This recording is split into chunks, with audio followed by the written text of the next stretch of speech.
দোয়া কবুলের জন্য 40 দিনের আমলগুলা করতে পারেন। 40 দিনের মধ্যে এই দোয়াগুলা কবুল হবে যদি এই আমলগুলা করেন। 40 দিনের মধ্যে জীবন পরিবর্তনকারী চ্যালেঞ্জ। 1. তাহাজ্জুদের নামাজ অন্তত 2 অথবা 4 রাকাত পড়বেন। 12 রাকাত রাসূল সাল্লাল্লাহু আলাইহি ওয়াসাল্লাম পড়তেন। আপনাদের ইচ্ছা অনুযায়ী পড়বেন, যত রাকাত ইচ্ছা পড়তে পারেন। 2. ফজরের সুন্নত 2 রাকাত আদায় করবেন। 3. সূর্যোদয়ের আগে কোরআন তেলাওয়াত। মোবাইলে 10 মিনিটের জন্য হলেও কোরআন তেলাওয়াত, ইসলামিক লেকচার শুনুন। 5. সময় মতো ফজর, জোহর, আসর, মাগরিব, এশা 5 ওয়াক্ত নামাজ আদায় করবেন। 6. প্রতি রাতে ঘুমানোর আগে সূরা মুলক পড়ুন কবরের আযাব থেকে বাঁচার জন্য।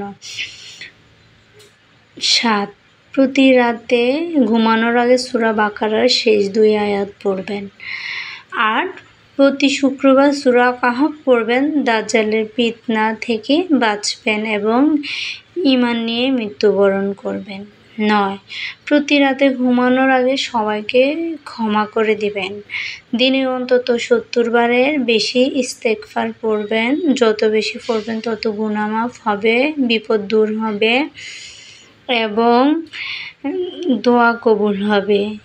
বিপদ দূর করার উদ্দেশ্যেও পড়তে পারেন, আবার দোয়া কবুলের উদ্দেশ্যেও পড়তে পারেন, তারপরে আবার গুনাহ মাফের জন্য পড়তে পারেন।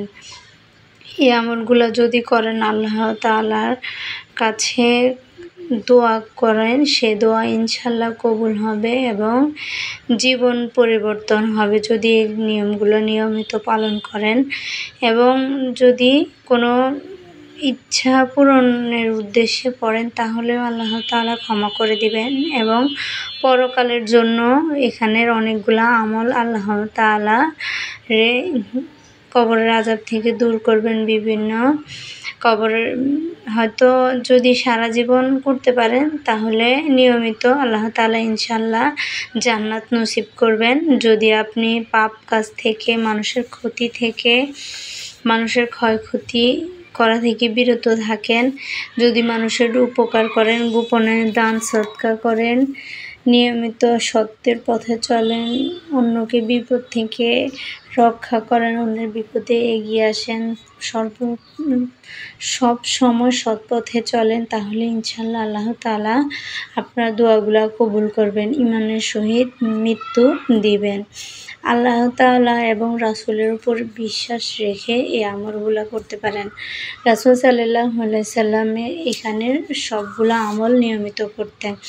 আল্লাহ তাআলাও খুশি হবেন আমরা যদি এই আমলগুলা পালন করি আমাদের নিজের স্বার্থের জন্য।